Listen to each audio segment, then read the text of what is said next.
Welcome to SDV9 news. బులెటిన్ల ముందుగా headlines. ప్రధాని మోదీకి ఇండోనేషియా అత్యున్నత పౌర పురస్కారం.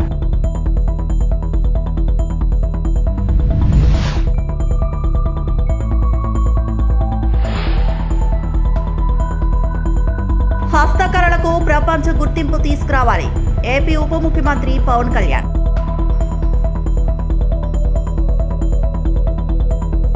ఆంధ్రప్రదేశ్లో ఏపీ యాక్ట్ సెమీ కండక్టర్ కేంద్రానికి కీలక ముందడుగు. భారత ప్రధానమంత్రి నరేంద్ర మోడీకి ఇండోనేషియా అత్యున్నత పౌర పురస్కారం బింటాంగ్ అదిపూర్ణ ప్రదానం చేశారు. జకార్తాలో జరిగిన ప్రత్యేక కార్యక్రమంలో ఇండోనేషియా అధ్యక్షుడు ప్రభోవో సుబియాంటో ఈ అత్యున్నత గౌరవాన్ని ప్రధాని మోదీకి అందజేశారు. భారత్ ఇండోనేషియా ద్వైపాక్షిక సంబంధాల బలోపేతానికి, ప్రాంతీయ మరియు ప్రపంచ స్థాయిలో శాంతి సహకారానికి చేసిన విశిష్ట కృషికి గుర్తింపుగా ఈ పురస్కారం ప్రదానం చేశారు. ఈ గౌరవం భారతదేశానికి దక్కిన మరో అంతర్జాతీయ గుర్తింపుగా భావిస్తున్నారు. ये दिया गया है यहाँ पर, और हम जानते हैं प्रधानमंत्री नरेंद्र मोदी को विभिन्न देशों द्वारा सर्वोच्च नागरिक सम्मान दिया गया है. उनके उत्कृष्ट नेतृत्व और मजबूत कूटनीति के लिए उन्हें सम्मानित किया गया है दुनिया भर के विभिन्न देशों द्वारा.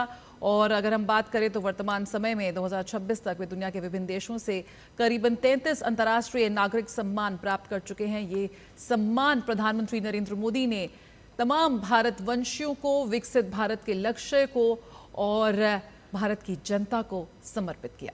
ఆంధ్రప్రదేశ్ హస్తకళల పండుగ 2026 ప్రారంభోత్సవంలో ఉప ముఖ్యమంత్రి పవన్ కళ్యాణ్ పాల్గొన్నారు. ఈ సందర్భంగా స్థానిక కళాకారులు, చేనేత కార్మికులతో నేరుగా మాట్లాడిన ఆయన వారి సమస్యలు, అవసరాలను తెలుసుకున్నారు. కళాకారుల ఆరోగ్యం, పిల్లల విద్య, మౌలిక సదుపాయాల మెరుగుదలపై వెంటనే చర్యలు తీసుకోవాలని అధికారులను ఆదేశించారు. సాంప్రదాయ హస్తకళలకు అంతర్జాతీయ మార్కెట్ కల్పించేందుకు ఆధునిక ప్యాకేజింగ్, QR కోడ్ వంటి సాంకేతికతను వినియోగించాలని సూచించారు. లేపాక్షి వంటి సంస్థల ద్వారా మార్కెటింగ్ ను బలోపేతం చేస్తామని, వినూత్న స్టార్టప్లకు ప్రోత్సాహం అందిస్తామని హామీ ఇచ్చారు. మన సంప్రదాయ కళలను పరిరక్షించడం ప్రతి ఒక్కరి బాధ్యత అని పవన్ కళ్యాణ్ పిలుపునిచ్చారు.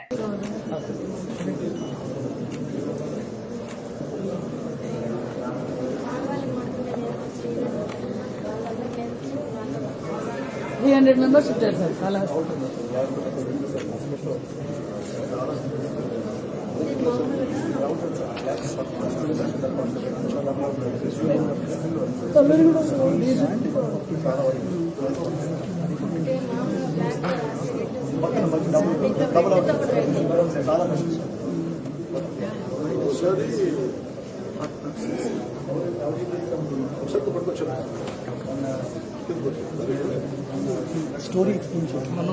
స్టోరీ అంటే ఎక్స్ప్లెయిన్ మీరు కొంచెం ఆ చైర్ తీసి మీరు వెళ్ళండి. ఆమె కనపడి లేడీ ఎంటర్ప్రినర్, women entrepreneurship.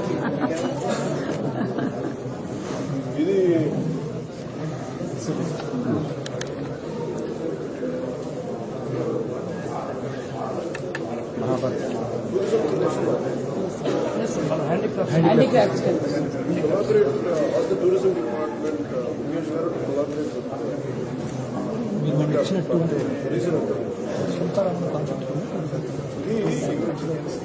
కష్టం తెలియదు. అసలు ఒక ఆర్టిజన్ స్థాపించు ఎంత శ్రమ పడతారు, ఎంత కష్టపడతారు స్టోరీ అలా పెరుగుతూ ఉంటుంది.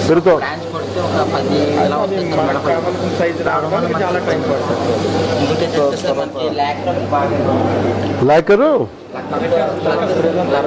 సబ్సిడీస్ కావాలి సార్ దీనికా. ఒకప్పుడు మనకు 600 ఉంది సార్ ఒక కేజీ. ఇప్పుడు ఎంత? 18 అయిపోయిందా? ఏం ట్రై చేస్తావా? సబ్సిడీ కావాలి sir. we never thought of it. Subsidy for the lacquer and power. We will do it, sir. Power we have not, sir, but we'll put that. ఎంతే ఒకసారి రెండు మీరు పంపించాను. ఒకసారి మనం will had an issue of wood, sir, but that you have resolved through the wood bank. So now wood bank అదే. ఆంధ్రప్రదేశ్ రాష్ట్ర విద్య, IT, electronic శాఖ మంత్రి నారా లోకేష్ దక్షిణ కొరియాలోని సియోల్లో సెమీ కండక్టర్ రంగానికి చెందిన APACT సంస్థ CEO సియాంగ్ డాంగ్ లీతో సమావేశమయ్యారు. ఈ సందర్భంగా ASIP భాగస్వామ్యంతో ఆంధ్రప్రదేశ్ లో ఏపీఏసీటీ కేంద్రాన్ని ఏర్పాటు చేయాలని తీసుకున్న నిర్ణయానికి మంత్రి నారా లోకేష్ కృతజ్ఞతలు తెలిపారు. రాష్ట్రంలో సెమీ కండక్టర్ రంగంలో పెట్టుబడులు, ఉపాధి అవకాశాలు పెరగడానికి ఈ ప్రాజెక్టు దోహదపడుతుందని ఆయన పేర్కొన్నారు.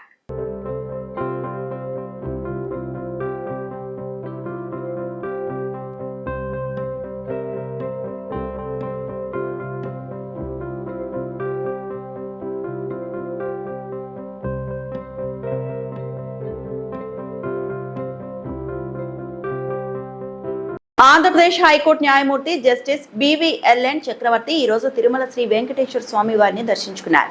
ఉదయం వీఐపీ విరామ సమయంలో ఆలయానికి చేరుకున్న ఆయనకు టీటీడీ అధికారులు ఆలయ మహాద్వారం వద్ద ఘన స్వాగతం పలికి దర్శన ఏర్పాట్లు చేశారు.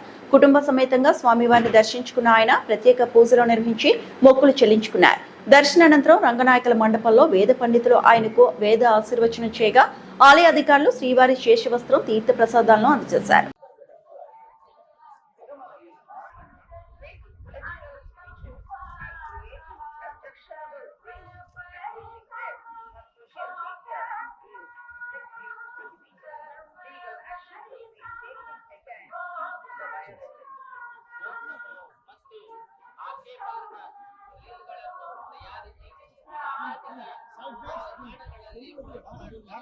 ప్రముఖ హాస్య నటుడు తెలంగాణ మాజీ మంత్రి బాబు మోహన్ ఈ రోజు తిరుమల శ్రీ వెంకటేశ్వర స్వామి వారిని దర్శించుకున్నారు. ఉదయం వీఐపీ విరామ సమయంలో ఆలయానికి చేరుకున్న ఆయన స్వామివారిని దర్శించుకుని ప్రత్యేక పూజలు నిర్వహించారు.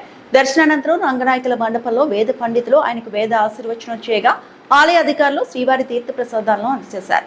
అనంతరం ఆలయం వెలుపల బాబు మోహన్ మీడియాతో మాట్లాడుతూ స్వామివారిని దర్శించుకోవడం ఎల్లప్పుడూ మనశ్శాంతిని ఇస్తుందని, ప్రజలంతా బాగుండాలని ఆ శ్రీనివాసుని వేడుకున్నట్టు తెలిపారు. టెంపుల్ సెట్ పెట్టిన పైకి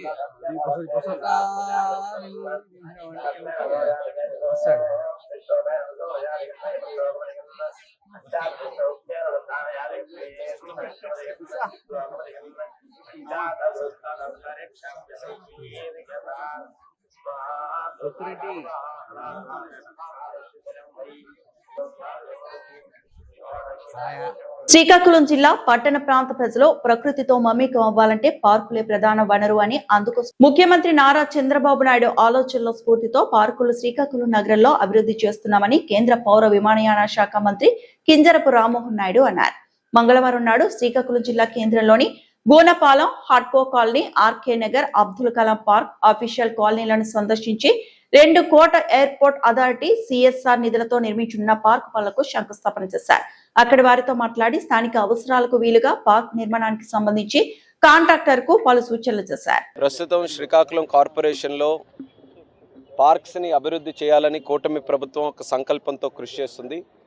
మాకు ఒక మంచి ఎగ్జాంపుల్ కార్గిల్ పార్క్ లో ఒకటి క్రియేట్ చేసిన తర్వాత ఇంపాక్ట్ మేము చూసాం. ఇక్కడ స్థానికంగా ఉన్నటువంటి ప్రజానికం చాలా అప్రిషియేట్ చేస్తూ ఈరోజు సక్సెస్ఫుల్ మోడల్గా కార్గిల్ పార్క్ని ఏదైతే మేము రెనోవేట్ చేసాం, రీక్రియేట్ చేసాం, మంచి ఫెసిలిటీస్ అక్కడ క్రియేట్ చేస్తే పబ్లిక్ అప్రిషియేట్ చేశారు. అలాంటి పార్క్స్ మరిన్ని కావాలి ఇక్కడ శ్రీకాకుళం కార్పొరేషన్ అని వాళ్ళందరూ కూడా కోరారు. సో ఆ మోడల్ని, ఆ ఎగ్జాంపుల్ని మేము టేకప్ చేసిన తర్వాత అలాంటి మోడల్స్ ఇంకెక్కడెక్కడ చేయొచ్చని మేము చూసిన సందర్భంలో ఒక 4 నెక్స్ట్ లెవెల్ కింద ఒక 4 పార్క్స్ మళ్ళీ టేకప్ చేసాం. అందులో గోనపాలెంలో పార్కు, ఇప్పుడు ప్రస్తుతం ఉన్న అబ్దుల్ కలాం పార్క్, ఆర్కే నగర్లో ఒకటి, అలాగే హడ్కో కాలనీలో ఒకటి, ఈ 4 పార్కులు కలిపి ఎయిర్పోర్ట్ అథారిటీ ఆఫ్ ఇండియా నుంచి సిఎస్ఆర్ యాక్టివిటీ ద్వారా 2 కోట్ల రూపాయలు ఖర్చు పెట్టి ఈ 4 పార్కులను కూడా డెవలప్ చేస్తున్నాం. అయితే ఇందులో ఎవరు పార్క్ కోసం వచ్చినా సరే వాళ్ళకి వాకింగ్ ట్రాక్, ముఖ్యంగా పెద్దలందరికీ కూడా వాకింగ్ ట్రాక్, పిల్లలుంటే వాళ్ళకి ప్లే ఏరియా, జిమ్ ఎక్విప్మెంట్, అలాగే ఒక కాన్సెప్ట్ కూడా తీసుకున్నాం. ప్రతి పార్క్లో కూడా ఒక స్పోర్ట్ని ఎంకరేజ్ చేయాలని. అలాగా ఇప్పుడు ఇక్కడ ఉన్న అబ్దుల్ కలాం పార్క్లో స్కేటింగ్ రింక్, అంటే మంచి స్టాండర్డ్స్తో ఒక స్కేటింగ్ రింక్ ఎస్టాబ్లిష్ చేయాలని, మిగిలిన పార్క్లో వాలీబాల్ కోర్ట్సు, బ్యాడ్మింటన్ కోర్ట్సు, ఇలా డిఫరెంట్ స్పోర్ట్స్కి ఎక్కడికక్కడ ఆ పార్కుల్లో స్పోర్ట్స్ను కూడా ఎంకరేజ్ చేసే విధంగా ఇన్ఫ్రాస్ట్రక్చర్ కడుతున్నాం. ఈరోజు కూటమి ప్రభుత్వం తాలూకా లక్ష్యం అర్బన్ ఏరియాస్ అన్నీ కూడా కేవలం బిల్డింగ్స్తోనే కాకుండా చెట్లతో, పార్కులతో, అలాగే ప్రజలకి స్వేద తీర్చడానికి, వాళ్ళకి ఎంటర్టైన్మెంట్ కోసం, వినోదం కోసం పార్క్స్ కూడా అంతే ప్రయారిటీగా తీసుకొని వెళ్ళాలని చంద్రబాబు నాయుడు గారి తాలూకా నేతృత్వంలో మేము అందరం కూడా ముందుకు తీసుకొని వెళ్తున్నాం. ఆయన కూడా ప్రతి 3వ శనివారం స్వచ్ఛాంధ్ర స్వర్ణాంధ్ర ప్రోగ్రాం చేస్తున్నారు. అందులో కూడా ఆయన కూడా ప్రజలకి మరింత నేచర్తో, ప్రకృతితో మనం కలిసి ఉండాలి, ప్రకృతితో మనం జీవించాలి, కలిసి జీవించాలనే కాన్సెప్ట్ని కూడా ఎక్కువ ప్రమోట్ చేయడం జరుగుతుంది. అది ముఖ్యంగా అర్బన్ ఏరియాస్లో జరగాలనంటే మన పార్కులు మనం డెవలప్ చేసుకోవాలి. సో గతంలో చేసినటువంటి ఎక్స్పీరియన్స్ని వాడుకొని ఈరోజు చాలా బ్రహ్మాండంగా ప్రజల తాలూకా ఫీడ్బ్యాక్ని తీసుకొని, మేము గతంలో కూడా విజిట్ చేసినప్పుడు ప్రజలతో కన్సల్టేషన్ పెట్టాం. వాళ్ళకే అడిగాం, మీరు ఈ పార్క్ వాడుతున్నారు కాబట్టి ఏ ఫీచర్స్ ఉంటే బాగుంటాయని వాళ్ళతో కన్సల్ట్ చేసిన తర్వాత ఆ ఫీడ్బ్యాక్ తీసుకొని డిజైన్స్ అన్నీ కూడా చేసాం. డిజైన్స్ ఫైనలైజ్ అయ్యాయి. అందుకే శరవేగంగా ఈ పార్కులు కూడా పనులు మొదలు పెట్టాలని ఈరోజు శంకుస్థాపన ప్రోగ్రాంలన్నీ కూడా పెట్టుకున్నాం. అయితే వాళ్ళకి కాంట్రాక్టర్ కూడా మేము చెప్పింది 3 monthsలో పార్క్స్ అన్నీ కూడా కంప్లీట్ చేయాలని. సో రమరమే ఆ 3 months కాలంలో ఈ పార్కులన్నీ కూడా శ్రీకాకుళం కార్పొరేషన్కి అప్పచెప్తామని కూడా ఈ సందర్భంగా తెలియజేస్తున్నాం. దీనికి ప్రత్యేక సహకారం అందిస్తున్నటువంటి జిల్లా కలెక్టర్ గారు, జేసీ గారు, అలాగే స్థానిక ఎమ్మెల్యే మన గొండు శంకర్ గారు అందరూ కూడా కలిసి మంచి టీం వర్క్తో ఇవన్నీ కూడా డెవలప్ చేస్తున్నాం. దీన్ని ఒక మంచి మోడల్ టౌన్గా శ్రీకాకుళం కార్పొరేషన్ని తయారు చేయాలనేది మా అందరి తాలూకా ఆలోచన. దానికి ప్రజలు ఎప్పుడు కూడా సహకరించాలని కోరుతున్నాం. దివంగత ముఖ్యమంత్రి మహానేత డాక్టర్ వైఎస్ రాజశేఖర రెడ్డి గారి 77వ జయంతి సందర్భంగా రేపు జూలై 8వ తేదీన చిత్తూరులో ఘనంగా నివాళులు కార్యక్రమం నిర్వహించనున్నారు. చిత్తూరు నియోజకవర్గ వైఎస్ఆర్సీపీ సమన్వయకర్త ఎంసీ విజయానందరెడ్డి గారి ఆధ్వర్యంలో ఈ కార్యక్రమం ఉదయం 9:30 కొంగరెడ్డిపల్లిలోని డిసిసి బ్యాంక్ ప్రాంగణంలో జరగనుంది. ఈ సందర్భంగా దివంగత నాయకుడు డాక్టర్ వైఎస్ రాజశేఖర రెడ్డి గారి చిత్రపటానికి పూలమాలలు వేసి నివాళులు అర్పించడంతో పాటు ఆయన ప్రజా సంక్షేమ పాలనను స్మరించుకున్నారు. ఈ కార్యక్రమంలో పార్టీ నాయకులు, కార్యకర్తలు, అభిమానులు అధిక సంఖ్యలో పాల్గొని విజయవంతం చేయాలని ఎంసీ విజయానందరెడ్డి కార్యాలయం విజ్ఞప్తి చేసింది.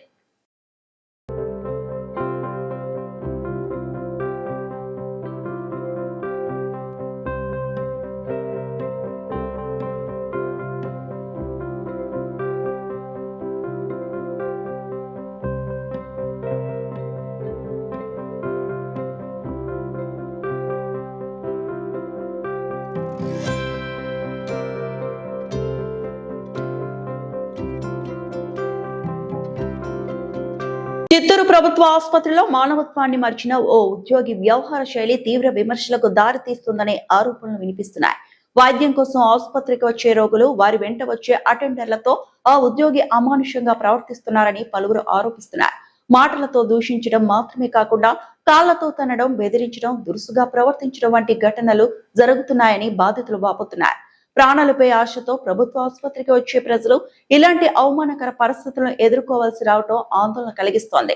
ప్రజలకు సేవ చేయాల్సిన బాధ్యత ఉన్న ఉద్యోగి ఇలాంటి ఆరోపణలకు గురి కావడం పట్ల స్థానికులు తీవ్ర అసంతృప్తి వ్యక్తం చేస్తున్నారు. ఈ ఘటనపై జిల్లా కలెక్టర్, వైద్య ఆరోగ్య శాఖ ఉన్నతాధికారులు వెంటనే స్పందించి పూర్తి స్థాయి విచారణ చేపట్టి నిజ నిజాలు వెలికితీసి తప్పు చేసిన వారిపై కఠిన చర్యలు తీసుకోవాలని ప్రజలు డిమాండ్ చేస్తున్నారు. ఈ ఘటనకు సంబంధించిన మరిన్ని వివరాలు అందిన వెంటనే మీకు అందిస్తాం.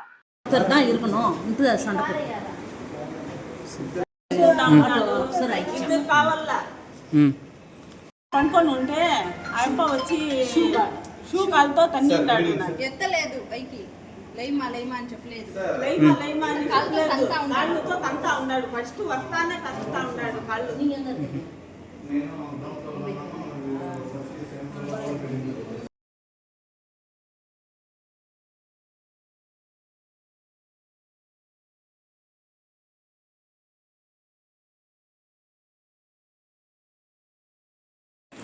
நீ எப்படி என் ஃபோன் போடுங்க? நீ எப்படி என் ஃபோன் போடுங்க? நீ எப்படி என் ஃபோன் போடுங்க? நீ எப்படி பேச தேவையில்ல. அவன் பண்ண தப்பு, உங்க வீட்டுல லேடிஸை கால் லெட்டி வச்சு அமைதியா இருப்பீங்களா? அது எப்படி பேசுவ? நீ எப்படி ஃபோன் போடுங்க? உன் பேர்னா? நீ எப்படி ஃபோன் போடுங்க? ஏன் ஃபோன் போடுங்க? கத்தாத பாதிக்கப்படும் ஒன்னாமா பண்ணாங்க. அது கால்ல தள்ளாங்களா? நீ எப்படி என் ஃபோன் போடுங்க? நீ எப்படி என் ஃபோன் போடுங்க? நீ எப்படி என் ஃபோன் போடுங்க? நீ ஃபோன் போடுங்க. ஆமா, வீடியோ எடுப்பேன். நீங்க பண்ண தப்பு நான் வீடியோ எடுப்பேன். உனக்கு பிரச்சனை இல்ல, సోషల్ మీడియాలో పెడితే బాగుంటది కదా. அது வந்தோம், அது பத்தி பேசலாம். కాలుతో తల్లేది కాదు ఆడోళ్ళే. நீ எப்படி ஃபோன் போடுங்க? நீ போனை புடுங்க தப்பு தப்பு பண்ண உடனே கேளுங்க எதுக்கு அது மாதிரி பண்றேன்னு கேளு சட்டையை பூச்சி கேளு லேடிஸ் எட்டி வச்சு அப்புறம் நாயாவங்க அதுக்காக நீ ஏன்டா வந்து போனை புடுங்குற வராங்க பேசு வராங்க நேர்மையா தானே வேலை செய்யற நேர்மையா தானே வேலை செய்யற நீ நேர்மையா தானே வேலை செய்யற நேர்மையா தானே வேலை செய்யற உண்மையா உன் பேர் என்ன என் பேர் என்ன தூணுக்கு உன் பேர் சொல்லு நீ வீடியோ எடுத்துக்கல நீ எதுக்கு எட்டி வச்ச எதுக்கு எட்டி வச்ச எதுக்கு ஒட்டி வச்ச நான் இருந்தா இப்போ உங்க வீட்டில் இருக்கிற லேடிஸை காலில் தலைனா அமைதியாக இருப்பீங்களா இல்ல அது எட்டு வருது இல்லம்மா பொறப்பா டிபேட் இருக்குது நான் கேட்குறேன் போலீஸ் தான் அவன் போலீஸ் தான் அவன் எதுக்கு நீ எட்டி வச்ச இல்லை அவங்க கீழே பத்துனுக்குறாங்க அவங்க கீழே இவங்க கீழே பத்துனுக்குறாங்கன்னா ஷூவில் இப்படி எட்டி வச்சுக்கிறான் தப்பா கரெக்டா தப்பா இல்லையா ஃபோனில் இருந்து கையண்ணா చిత్తూరు జిల్లా గుడిపాల మండలం చిత్తపార గ్రామంలో ఓటరు జాబితా ప్రత్యేక సవరణ కార్యక్రమం సందర్భంగా బిఎల్ఏలు రాజకీయ పార్టీల ప్రతినిధుల్లో పలు సందేహాలు వ్యక్తమవుతున్నాయి. బిఎల్ఏలు చెబుతున్న వివరాల ప్రకారం గతంలో నమోదైన ఓటర్ల వివరాలను ధృవీకరించే ప్రక్రియలో కొన్ని ఆచరణాత్మక సమస్యలు ఎదురవుతున్నాయని అంటున్నారు. ముఖ్యంగా 2002 తర్వాత వివాహం చేసుకుని భర్త ఇంటికి వెళ్లిన మహిళ విషయంలో ఎలా వ్యవహరించాలనే అంశంపై స్పష్టత కావాలని కోరుతున్నారు. ప్రస్తుతం చాలా మంది మహిళలు వివాహం అనంతరం వేరే గ్రామాలు పట్టణాలు లేదా జిల్లాల్లో నివసిస్తున్నారు. అలాగే కొందరు కుటుంబాలతో కలిసి బెంగళూరు, చెన్నై, హైదరాబాద్ వంటి నగరాల్లో ఉపాధి కోసం ఉంటున్నారు. ఇలాంటి పరిస్థితుల్లో వారిని ప్రత్యక్షంగా కలవటం సాధ్యం కాకపోవడంతో ధృవీకరణ ప్రక్రియపై సందేహాలు వ్యక్తమవుతున్నాయి. అందువల్ల వివాహం అయిన మహిళల వివరాలను వారి భర్త పేరు, భర్త చిరునామా, ప్రస్తుతం నివసిస్తున్న ప్రాంత వివరాలతో అనుసంధానం చేసే విధానంపై ఎన్నికల అధికారులు స్పష్టమైన మార్గదర్శకాలు ఇవ్వాలని బిఎల్ఏలు కోరుతున్నారు. అలాగే అలాంటి ఓటర్ల పేర్లను ఏ విధంగా నవీకరించాలి, ఏ ఫారం ని ఉపయోగించాలి, ఏ ఆధార పత్రాలు అవసరమవుతాయి అనే అంశాలపై కూడా పూర్తి వివరణ ఇవ్వాలని విజ్ఞప్తి చేస్తున్నారు. ఈ అంశంపై స్పష్టత లేకపోతే అర్హులైన ఓటర్ల పేరు పొరపాటున జాబితా నుంచి తొలగిపోయే అవకాశం ఉందని, దీనివల్ల ఓటర్లతో పాటు అన్ని రాజకీయ పార్టీలకు ఇబ్బందులు తలెత్తే అవకాశం ఉందని స్థానిక నాయకులు అభిప్రాయపడుతున్నారు. అందువల్ల భారత ఎన్నికల సంఘం, జిల్లా ఎన్నికల అధికారి మరియు సంబంధిత అధికారులు ఈ అంశంపై స్పష్టమైన మార్గదర్శకాలు జారీ చేసి బిఎల్ఓలు, బిఎల్ఏలు అన్ని రాజకీయ పార్టీలకు ఒకే విధమైన అవగాహన కల్పించాలని కోరుతున్నారు. నమస్తే. చిత్తూరు జిల్లా గుడిపాల మండలం చిత్తపార గ్రామంకి చెందిన బిఎల్ఏగా నాకు ఒక డౌట్. ఇప్పుడు 2002కి ఇప్పటికి ఓటర్ లిస్టుకి లింక్ పెట్టినారు. ఇది పెట్టిందేమో చాలా వాస్తవమే, కానీ ఇప్పుడు 2002లో ఓటు వేసిన వాళ్ళు చాలా మంది తక్కువ, గ్రామాల్లో చాలా తక్కువ. పెళ్లిళ్ళు చేసుకొని బెంగళూరు, చెన్నై నుంచి పెళ్లిళ్ళు చేసుకోవచ్చిన ఫ్యామిలీ అయితే చాలా మంది ఉన్నారు. వీళ్ళకి కనీసం 2002 లిస్టులు కంపల్సరీ, దీంతో నెంబర్ ఎథిక్ నెంబర్ యాడ్ చేయాలనేసి కంపల్సరీ రూల్ అయితే పెట్టినారు. దీనివల్ల మేము గ్రామాల్లో వెళ్ళి 2002లో మీ ఎథిక్స్ నెంబరు, మీ ఫాదర్ వాళ్ళది ఎథిక్స్ నెంబర్ అవి అడగతా ఉంటే వాళ్ళు మాకు ఈ ఓటే అవసరం లేదు, మేము ఇప్పుడు ఏడపై అడిగేది, మేము మా జీవనోపాధి కోసం ఒక టైం బెంగళూరులో ఉన్నాం, ఒక టైం మెడ్రాస్లో ఉన్నాము, మేము ఏడనేసి పోయి ఎదిగేది అనేసి కూడా గ్రామస్తులు మా పైన తిరగబడడం కూడా జరుగుతూ ఉంది. దీనిపైన సంబంధిత ఎలక్షన్ అధికారులు కానీ దీనిపైన స్పందించి దీనికి ఒక సొల్యూషన్ అనేది చూపించాలి. ఇప్పుడు వాళ్ళు ఏమంటా ఉన్నారంటే, మేము 2014లో కూడా మేము ఎమ్మెల్యే ఎలక్షన్ కూడా ఓటు వేయడం జరిగింది, అంతకుముందు సర్పంచ్ ఎలక్షన్, ఎంపీటీసీ ఎలక్షన్ కూడా మేము ఓటు వేయడం జరిగింది.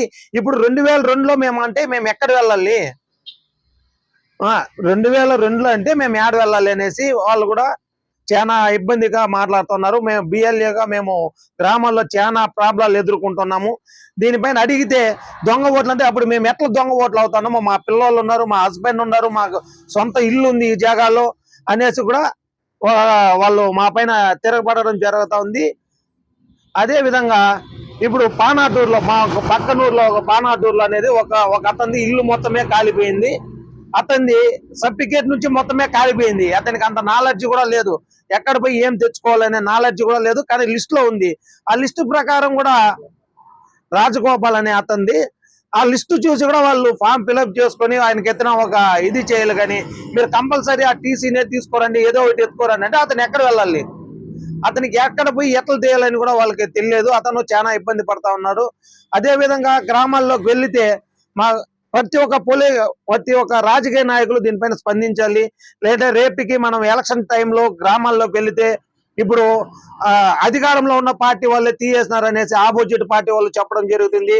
ఆపోజిట్ పార్టీ వాళ్ళు వండుకొని అబద్ధం మేము లేదు, అపోజిషన్ పార్టీ వాళ్ళే మీ ఓట్లు తీసేస్తున్నారు అనేసి ఇట్లా ఒకరిపైన ఒకరు నిందలు మోపుకున్నారే తప్ప దానికి సొల్యూషన్ అనేది దొరకడం చాలా తక్కువ.